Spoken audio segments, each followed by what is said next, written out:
어려운 경제 뉴스를 쉽게 풀어드립니다. 경제 돋보기. 예, 이철이의 주말 뉴스쇼 2부 문을 열었습니다. 자, 지금 소개한 대로요. 경제 뉴스를 쉽고 재밌게 또 심층적으로 짚어보는 시간입니다. 경제 돋보기. 많은 분들이 좋아하고 저도 너무 좋아합니다. 우리 박정호 명지대 교수님 어서 오십시오. 네, 안녕하세요. 예. 이 유튜브로 보시는 분들은 안 보이실 텐데 좀 전에 반바지 입고 오셨는데 아유, 위만 이렇게 좀 갖춰 입고 슬쩍 패션 왔더니 좋잖아요 요즘. 딱 걸렸네요. 아니 좋아서 제가 부러워서. 고맙습니다. 부러워서 그렇습니다. 토요일 아침에 쉬셔야 되는 시간에. 아예 아닙니다. 불러주셔서 고맙습니다. 영광이죠. 정말 고맙습니다. 자, 우선 반가운 소식부터 좀 짚어보고 가겠습니다. 예. 물론 이제 이 소식 들으면 광고 들어야 이런 소식 들으면 반가우면서도 한편으로 아니 다 좋다는데 나는 왜 이 모양이야 이렇게 생각하시는 분도 있을 것 같은데 우리가 1인당 국민 총소득? 예. 그게 일본을 초월했다는 거 아니에요? 네, 맞습니다. 일본을 초월했다니까 더 기분 좋은 것 같은데. 기분은 좋죠. 그래서 이제 실제 그러면 우리가 일본을 추월할 만큼 우리 국민들의 개개인의 소득이 높아졌느냐 했었을 때 네, 그러니까. 일단 결론부터 말씀드리면 이거는 환율 효과라고 보는 게 더 적합할 것 같습니다. 환율 효과. 예. 2022년을 기준으로 했었을 때 일본의 1인당 국민소득은 4만 불이 넘었거든요. 네. 그런데 지금 일본의 1인당 국민소득이 일본이 요즘 엔저가 아주 극심하잖아요. 네. 그러다 보니까 3만 5천 불대로 뚝 떨어진 거예요. 그러니까 국제적으로 달러로 다 같이 표시를 해야 되다 보니 결국 엔저 효과로 일본은 이런 환율 효과로 뚝 떨어진 거고 우리는 약간 이제 상승세를 유지하고 있다 보니까 이렇게 일순간 뒤바뀜이 생긴 건 분명한 사실입니다. 약간 그래서 착시네 그죠? 그렇죠. 착시인데 그래도 1980년대 90년대는 아무리 환율 효과 있어도 불가능했는데 야, 한국 많이 컸다. 이건 네. 분명한 사실이죠. 네. 근데 1인당 국민 총소득이라는 게 뭐예요? 예, 설명을 좀 드릴게요. 원래 우리 아주 단순하게 생각하면 예전에 학교 다닐 때 간간히 배웠던 GNP라고 개념이 있습니다. 맞아요. 네. 근데 이제 국제적으로 GNP의 개념은 안 쓰고요. 안 써요? GNI라고 해서 새로 만든 국민 계정이 있는데 그게 바로 1인당 국민 총소득인데요.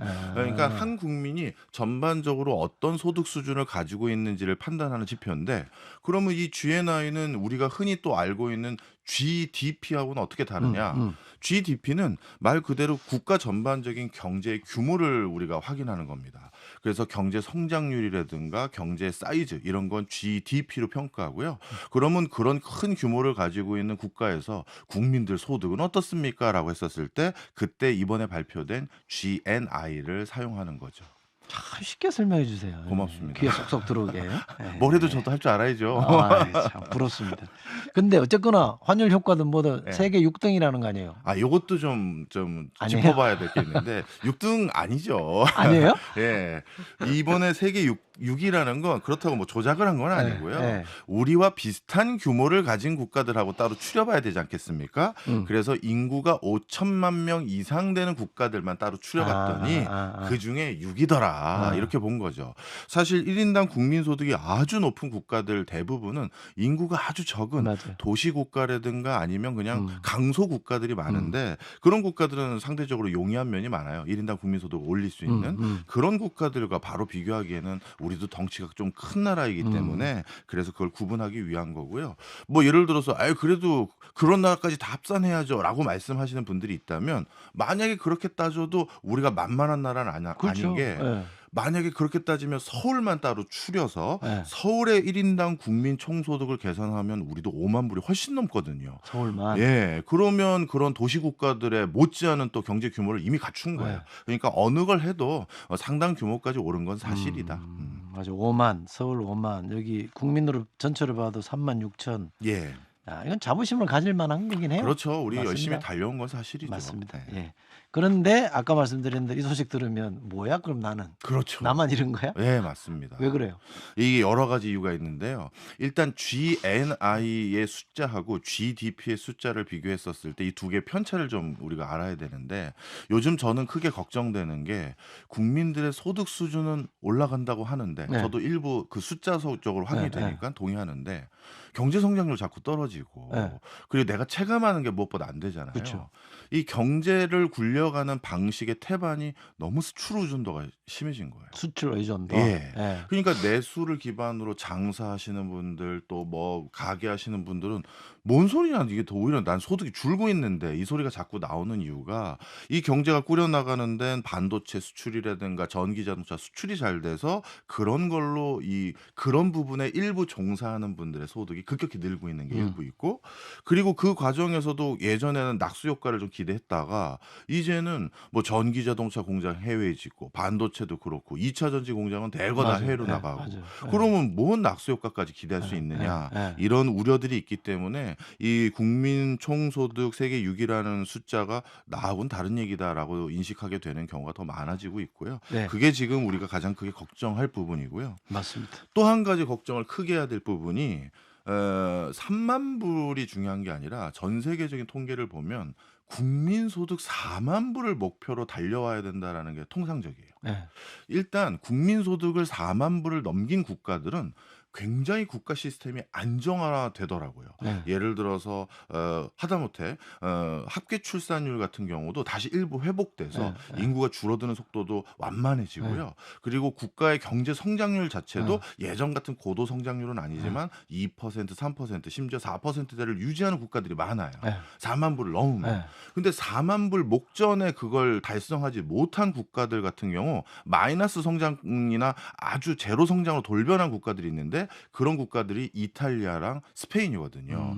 그러다 보니까 우리가 지금 3만 불 중반대까지 왔는데 이거를 어떻게든 4만 불대까지 올리는 노력도 같이 해야 되는 건 분명한 사실이에요. 예. 옛날에 왜 중진국 함정 뭐 그랬는데 예. 여기도 뭔가 이 트랩이 있군요. 문턱이 맞습니다. 있군요. 예. 4만 불 넘어가면 안정된다 그랬잖아요. 네. 미국은 왜 저래요? 그렇죠. 좀 뭐 모든 나라를 일반화할 수는 없고요. 웃자고 예. 한 얘기입니다. 예. 예. 일본이 아까 그 워낙 엔저라 그랬잖아요. 예. 일부러 그런 거죠. 네, 맞습니다. 일부러 그런 경제 겁니다. 좋잖아요, 일본. 지금. 일본 경제 좋죠. 예. 일본 같은 경우 초저출산과 그다음에 뭐 오랫동안 지속됐던 디플레이션을 극복하기 위해서 전 세계에서 기준금리를 5배 가까이 다 올려가는 과정에서도 굳건히 버텼어요. 제로금리, 실질적으로 마이너스 금리로. 그렇게 해서 어떻게 보면 국가 경제를 회복하기 위해 좀 극단적인 표현입니다만 정말 몰핀 한번 맞은 거예요. 예. 예. 그렇게 해서 어떻게든 일으켜보자라고 한 거고 그래서 내수라든가 여러 가지를 일단 단기간에 반등시키는 데는 효과를 본 건 분명한 사실인데요. 그렇다면 우리나라도 내수 살리기 위해서 일본처럼 이렇게 극단적인 금리 차이를 유지하면 안 되는 거냐라는 질문도 있으실 수 있는데 그렇죠. 예. 우리는 솔직히 일본과는 여러 면에서 좀 다릅니다.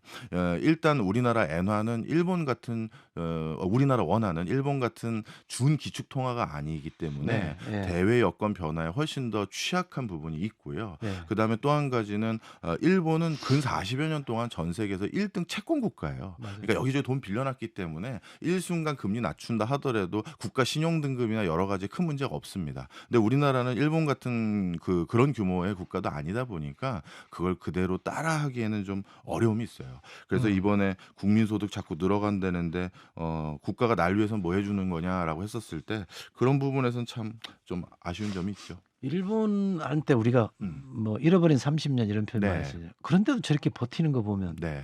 그 뭐 쌓아놓은 게 많은가 봐요. 그죠? 엄청나죠. 미천이 많은 나라예요. 그렇죠. 일단 일본은 우리처럼 수출을 쳐다보지 않아도 될 만큼 내수 시장도 탄탄합니다.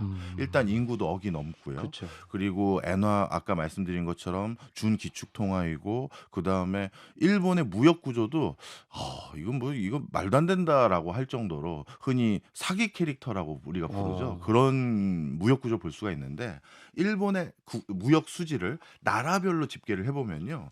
정말 일본도 자원을 대부분 수입해 와야 되는 국가임에도 그렇죠. 불구하고 본인들이 자원 수입해 오는 그 국가에게도 무역 수지가 흑자예요. 일본이 뭐 연도마다 좀 차이는 있습니다만 한 장기 시계를 봤을 때 일본이 지속적으로 적자를 보고 있는 나라는 딱 두 나라밖에 없어요. 네. 바로 스위스랑 프랑스거든요. 스위스, 프랑스. 그 이유가 더 황당해요. 뭐예요? 프랑스에서 명품 사오고 스위스에서 명품 시계 사오는이라고 그 두 국가에게만 만성적인 적자인 거지. 뭐 미국에게도 흑자, 중국에게도 흑자, 뭐 사우디에게도 일부 흑자, 뭐 이런 식으로 전방위적으로 무역 수지 흑자를 보는 나라다 보니까 그런 맞아요. 부분에서는 우리가 좀 더 따라가야 될 부분도 맞아요. 아직 남았죠. 우리는 잃어버린 5년도 버거울 정도인데 그죠? 아, 큰일 납니다. 일본은 우리는. 대단하죠. 자, 우리 얘기 좀 해볼게요. 예. 우리나라 올해나 내년 경제 전망 어떻게 보세요? 올해 수치상으로 여기도 역시 또 좋아질 것 같습니다. 좋아져요? 경제 성장률은. 왜냐하면 반도체라든가 우리 수출 품목에 대해서 호조를 이어가고 있는 전망이 이어지기 때문에 역시 수치적으로는 나아질 거라고 보는데 내수와 관련된 지표는 그렇게 탐탁지 않은 부분이 아직 많이 있어요. 다행히도 건설 경기가 우리가 연초에 예측한 것보다는 그래도 숫자가 좀 버티고 나와주더라고요. 그래서 내수도 당초 크게 우려한 것보다는 그래도 뭐 그 정도는 아니겠다 하지만 분명 수출 기반한 산업 섹터와 내수는 아주 희비가 극명하게 엇갈린다 이렇게 보시는 게 좋을 것 같아요.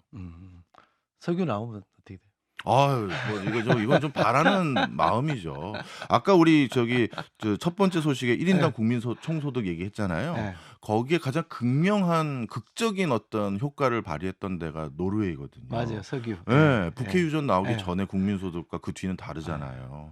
전 세계에서 어떻게 보면 국민소득 가장 높은 국가로 발돋움한 맞아요. 건데 네. 물론 우리 동해 유전이 그 정도 규모는 아니겠지만 그래도 뭐 우리만 안 나오면 너무 억울하잖아요. 그래서 전 나오면 좋겠는데. 나오면 좋겠어요. 네. 그러게요. 그거 가지고 저렇게들 싸우고 있으니 참. 자, 잘 되려면 예. 우선 이제 우리가 좀 조심하거나 풀어야 될 숙제들이 있을 것 같은데 어떤 것부터 해야 돼요? 네, 우리나라가 이제 지속적으로 어떻게 보면 안정감 있는 국가로 계속해서 유지가 되기 위해서는 무엇보다도 아까 말씀드린 것처럼 국민소득이 일단 4만 불까지 4만. 가기 위한 노력도 병행해야 되는 건 분명한 사실입니다. 네. 그쯤 되면 국가의 위상이 많이 달라지는 것 같아요. 아무리 인구가 줄더라도 굉장히 고부가가치 산업이라든가 국가 브랜드를 기반으로 한 그 국가 기업들의 브랜드 가치도 높아져서 그러니까 이게 어느 나라 제품이라며 하면서 웃돈 주고 사는 문화까지 돼버리나 봐요. 그래서 국가가 굉장히 견실해져서 사회 안정망도 훨씬 더 돈을 두둑히 쓸 수 있고 그다음에 고부가가치 산업에 장기적인 투자를 할 수가 있어요. 좀 우리 뭐 1, 2년 투자해서 빨리 성과 낸다 이런 조급한 마음이 아니라 이번엔 기초과학에 좀 투자해 보자 이런 흐름도 있을 수 있어서 이제 얼마 안 남았거든요. 그 숫자까지만 올라가 줬으면 하는 바람도 있고요. 5만 불까지는 기대 안 합니다. 왜냐하면 그거는 자원이 많은 국가들이 글로 가는 거지 뭐 미국이라든가 노르웨이라든가 아니면 아주 인구가 적은 뭐 리텐슈타인이라든가 스위스라든가 뭐 이런 나라들만 되는 거지 4만 불만 넘으면요 우리나라가 영국, 프랑스, 독일하고 완벽하게 어깨를 나누는 그런 국가가 되는 겁니다. 예. 그것도 교수님 5만 불 가죠. 그럼 너무 좋죠. 석유까지 나와서 좋죠. 예. 좋은 쪽으로 좀 생각을 해봤습니다. 자, 예. 두 번째 아이템은요. 데이터 센터라는 건데 이게 뭐예요? 예, 데이터 센터라고 하면요. 말 그대로 회사가 요즘은 업무 처리하는 데 있어서 많은 업무와 관련된 내용이 전부 다 디지털로 저장하고 거기서 처리해서 맞아요. 그걸 네, 바탕으로 네, 업무를 네, 보잖아요. 네, 네. 그런 것들을 한 번에 관장하는 어떤 공간 그리고 네. 그런 역할을 하는 곳 이렇게 보시면 되는데요. 네. 전 세계적으로 이 데이터 센터가 다시 이슈가 된 이유가 있습니다. 바로 AI 때문이에요. 우리 동네도 뭐 데이터 센터 있는데 우리 회사도 데이터 센터 있는데 다들 그렇게 생각하실 텐데 이 AI가 대두되기 시작하면서 말 그대로 우리 인간이 업무를 처리하는 게 아니라 AI가 업무를 처리하는 건 어찌 보면 비효율적이고 어찌 보면 초인간적인 거라고 할 수가 있거든요. 왜 그래요? 예를 들어서 우리 둘이 예를 들어서 주말 뉴스쇼 다음 주 뭐 할지 한번 스터디 해보자 해서 둘이 열심히 읽기로 했어요. 네. 그럼 둘 다 그래도 다른 일도 하니까 일주일 내내 열심히 읽어봤자 한 100페이지 읽으면 우리 성의 표시한 건데 네. AI에게 다음 주 주말 뉴스쇼에서 우리 뭐 할지 한번 너 가져와봐 하면 한 5분 동안 몇십만 페이지, 몇백만 페이지를 읽을 거예요. 그건 그만큼 데이터를 많이 소모했다는 거죠. 그러다 보니까 AI는 엄청난 데이터를 단기간에 소비하기 때문에 컴퓨팅 파워, 즉 전력 소비량도 어마어마하고요. 그렇게 전력을 많이 쓴다는 건 빨리 또 냉각을 시켜야 되는 냉각 공조 설비가 또 필요하고 그러다 보니 예전에 우리가 가지고 있었던 데이터 센터로는 AI 시대를 대비할 수가 없는 거예요. 그래서 요즘 전 세계 빅테크 기업들이 여기저기 이제 AI 시대를 대비하기 위한 AI 기반 데이터 센터를 확충하고 증설하기 위해서 노력을 하는 거고요. 이게 이제 중요한 화두가 되는데 마치 이렇게 생각하시면 돼요. 우리 중화학공업 육성하기 전에 전기부터 깔았잖아요. 그거랑 똑같이 AI도 그런 단계가 데이터 센터다. 네. 사람도 밥을 먹어야 일을 하니까 그죠? 그렇죠. 맞습니다. 맞습니다. 근데 이 데이터 센터들이 큰 회사들 보면 네. 테크 회사들 보면 데이터 센터를 근래에는 말레이시아에 많이 하던데 네. 뭐 그거 뭐 좋은 점이 있나 보죠? 네, 설명을 좀 드리겠습니다. 일단 워낙 이 AI 데이터 센터라는 것은 매년 들어가는 고정비, 전기료가 너무 막대하게 들어가거든요. 네. 그러다 보니까 어떻게든 고정비를 줄여야 기업 입장에서는 다양한 활동을 할 수 있는 여지가 있겠죠.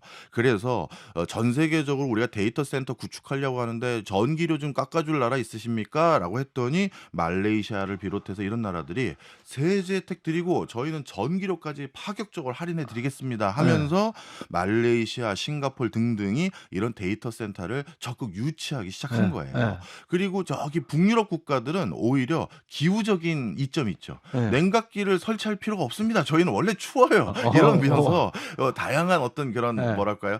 자신들에 대한 장점을 설파하면서 국제적인 데이터 센터를 자꾸 유치하는 이런 상황이 돼서 실질적으로 지금 전 세계적으로 전기료 깎아주고 데이터 센터 유치하는 움직임이 많은 게 사실이에요.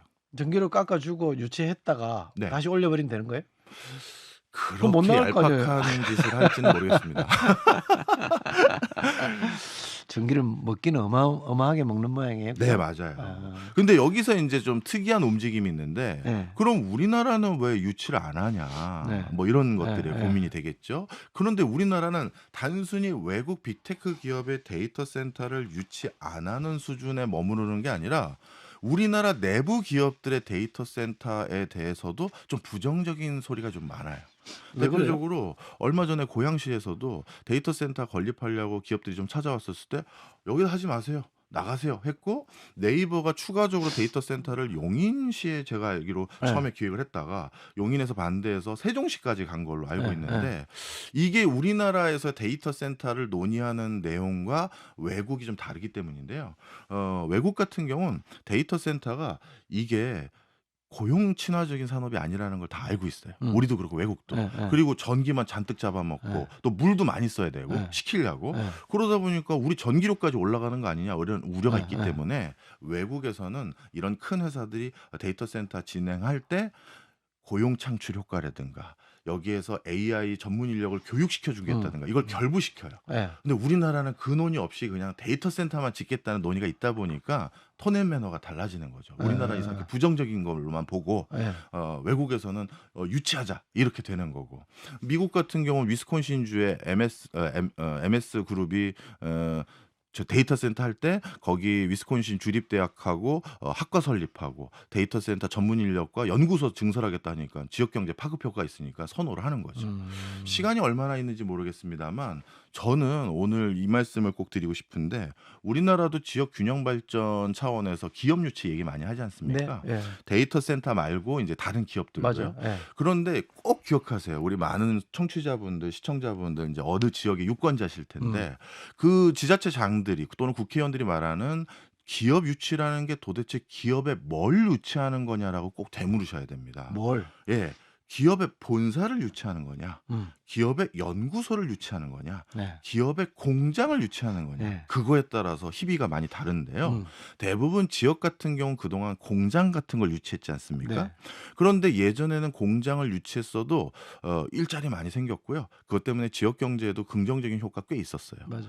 그런데 제가 요즘 많은 우리나라 굴지의 기업들하고 이런 연구 프로젝트를 할 때 보면 기업들이 지방에 공장을 증설하려고 할 때도 본인들의 그 공장의 지향점이 스마트 팩토리. 더 정확히 말씀드리면 가능하면 무인 공장화 되기를 희망하고 있어요. 점점. 그렇다면 이제 지자체에서는 좀 셈법이 달라져야 될 수 있잖아요. 네. 우리가 지자체에서 그렇게 기반 조성하고 땅을 싸게 지방세까지 일부 포함시켜서 어떻게 보면 그런 부담 짊어지면서 기업 유치했을 때는 사람들 좀 내려오겠지. 그러면 여기 뭐 밥집도 장사 잘 되고 이런 걸 기대했는데 실질적으로 이제 공장과 같은 그런 팩토리 개념의 곳은 고용 친화적이지 않거든요. 그러다 보니까 우리가 외국 기업들을 유치할 때도 또 어느 지자체에서 기업 유치할 때도 그 관점에서 효과가 있는 건지 꼭 살펴보실 필요가 있어요. 말씀 들으니까 제가 근래 그 양성훈 교수의 울산 디스토피아 네. 그 책을 아주 흥미롭게 읽었는데 아. 거기도 그런 문제식이 좀 그렇군요. 담겨져 있는 예. 것 같더라고요. 아주 유용한 말씀을 주셨습니다. 시간 조금 남았는데요. 반도체 강국이 대만이잖아요. 네. 최근에 그쪽으로 더 쏠리는 것 같던데 네. 관련해서 우리 대비책까지 좀 짚어주시죠. 네. 사실 대만으로 많은 쏠림 현상이 있을 수밖에 없는 가장 큰 이유가 이 파운드리라는 산업 때문입니다. 이 파운드리는 말 그대로 우리가 잘 아는 D램은 표준화된 제품을 미리 잔뜩 만들어 놓고 사갈 사람 사가세요 하고 기다리는 거예요. 근데 파운드리는 주문형 생산이니까 누가 요 모양으로 이렇게 만들어 주세요 하면 거기에 맞춰서 납품을 해야 되는데 그런데 대만이 여기에서 아주 큰 성과를 보이는 건 대만에게 발주하는 사람들이 발주 양이 크고 큰 손들이 많기 때문이에요. 근데 이건 달리 말하면 우리나라에게 발주하는 사람이 큰 손이 하나만 생기면 우리도 바로 턱 밑까지 따라올 수도 있다라고 봐도 되는 거예요.